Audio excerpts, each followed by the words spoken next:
जय भीम जय भारत सक्षम भारत टीव्हीमध्ये आपल्या सगळ्यांचं स्वागत आहे। आपण आहोत अमरावती लोकसभा परिसरामध्ये, जिथं नागपूर, भंडारा, गोंदिया, चंद्रपूर, गडचिरोलीचा जो आहे हा ढोल शांत झालेला आहे आणि सगळे आता धाकधूक आहे त्या पेटीवरती अवलंबून आहेत, जे पेट्या खुलणार, मशीनची काउंटिंग होईल तेव्हा।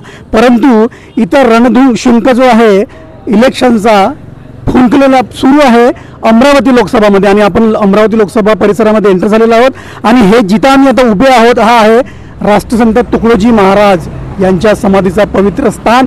तिथून आपण सुरुवात करूया की इथली पब्लिक काय म्हणते आहे जाणून घेऊया। आपण आहोत आता इथं हायवेच्या कडेला, ज्या ठिकाणी इथं काही मान्यवर बसलेले आहेत, मतदाते बसलेले आहेत। जाणून घेऊया त्यांचे मत की कोण धावेल, कोण चालेल आणि कोण घरी परत जाईल। नमस्कार साहेब। नमस्कार दादा। काय सांगाल की या इलेक्शनमध्ये कुणाचा राहणार, कोण चालणार? पंजा चालणार आहे जास्त। पंजा चालणार?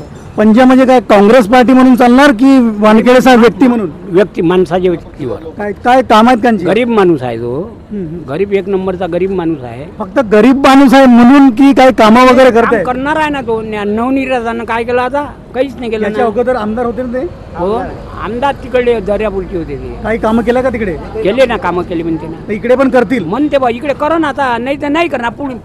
पुढच्या वेळी आपटणी पण यावेळेस आणखी जुन्याला आपट्टी द्यायची म्हणता। हा, तुमचा काय विचार आहे?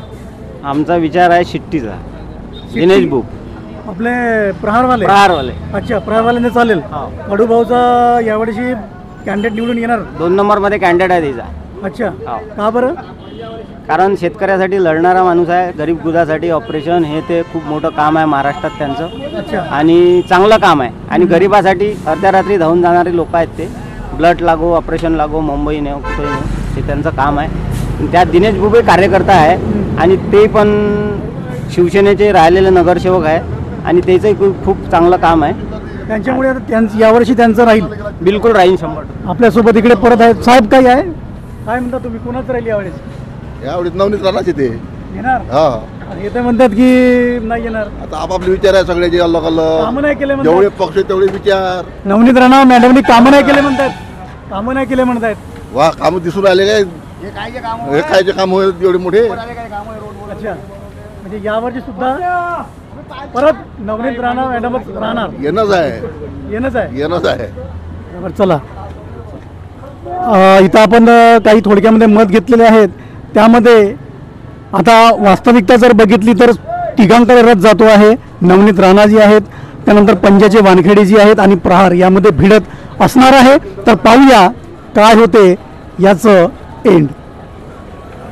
सक्षम भारत टीवी को अगर आपने सब्सक्राइब नहीं किया है तो अभी तुरंत आप सब्सक्राइब कर बेल आइकन को ऑन करें, ताकि हम बने रहे हमेशा आपके साथ।